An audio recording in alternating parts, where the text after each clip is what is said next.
The gray sea and the long black land,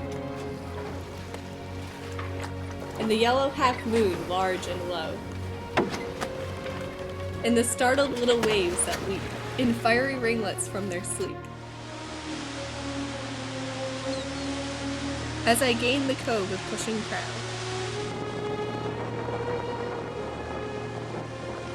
and quench its speed in the slushy sand.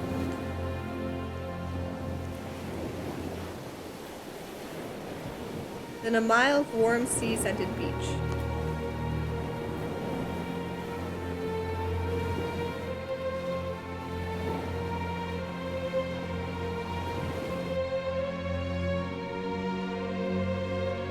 Three fields to cross till a farm appears.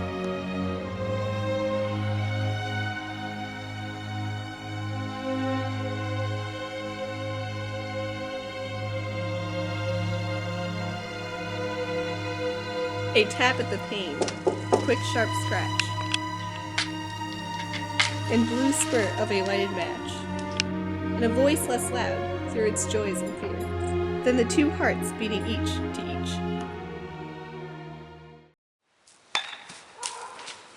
Robert Browning was born in 1812 in England. He wasn't famous early on. He was always living in the shadow of his wife, Elizabeth Barrett Browning. Fortunately, later on he earned literary success. He died in 1889.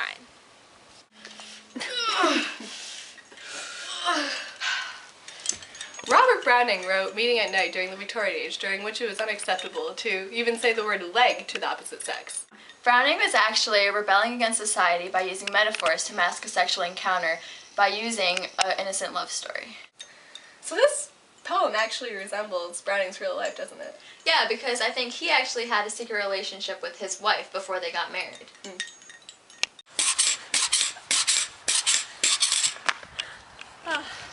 This poem has many meanings.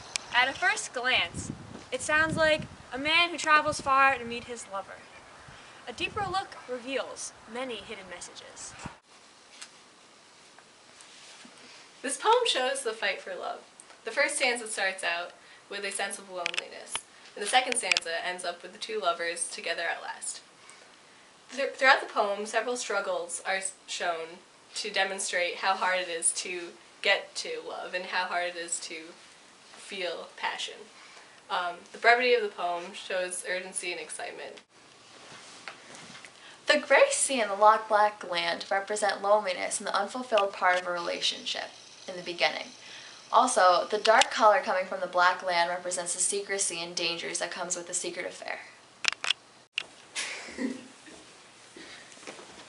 The first two lines of the poem are very peaceful and dreamy, and show no movement and have no verbs.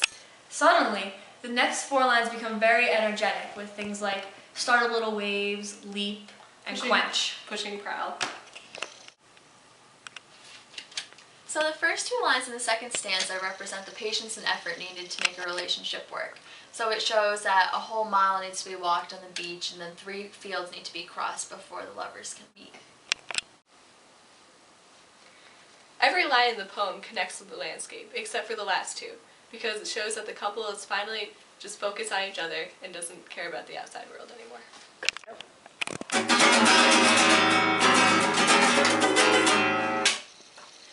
This poem is written in loose iambic tetrameter, which is like 4 beats per line, like da-dum, da-dum, da-dum, da-dum.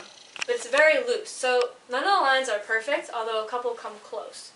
And what's great about this meter is that it actually reflects footsteps at times, and other times the looseness of the meter reflects what he's trying to say. Now another thing that is interesting about the structure is the rhyming scheme. It's, in each stanza, A, B, C, C, B, A, which is like little rhymes nestled in bigger rhymes, kind of like Russian dolls. Come in! So now we'll talk about the hidden meaning of the poem, the sexual aspect. Browning says, "And the startled little waves that leap in fiery ringlets from their sleep." Basically, he's describing the nervous energy and passion of what's to come. He's describing the foreplay to romance. The line, "As I gain the cove with pushing prowl," shows that the couples become more comfortable with each other, and they're not as nervous. What Browning actually means by this line, you can use your imagination. Quench its speed in the slushy sand refers to sexual union, the moment when intercourse actually begins.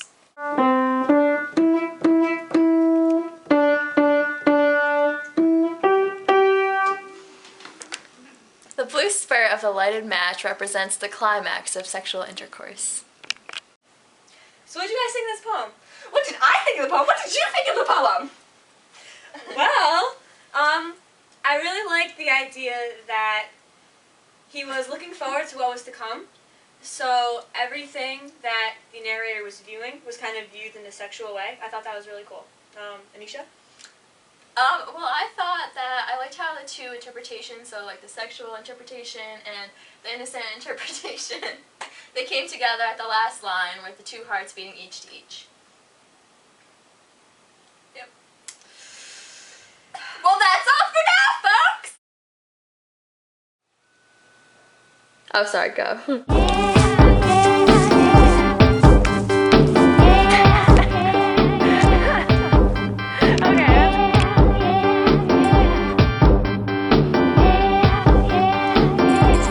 The line is like in the code of she's around. What do you think of the poem? That's all for now! I would love to put that. Like, I would love to put that.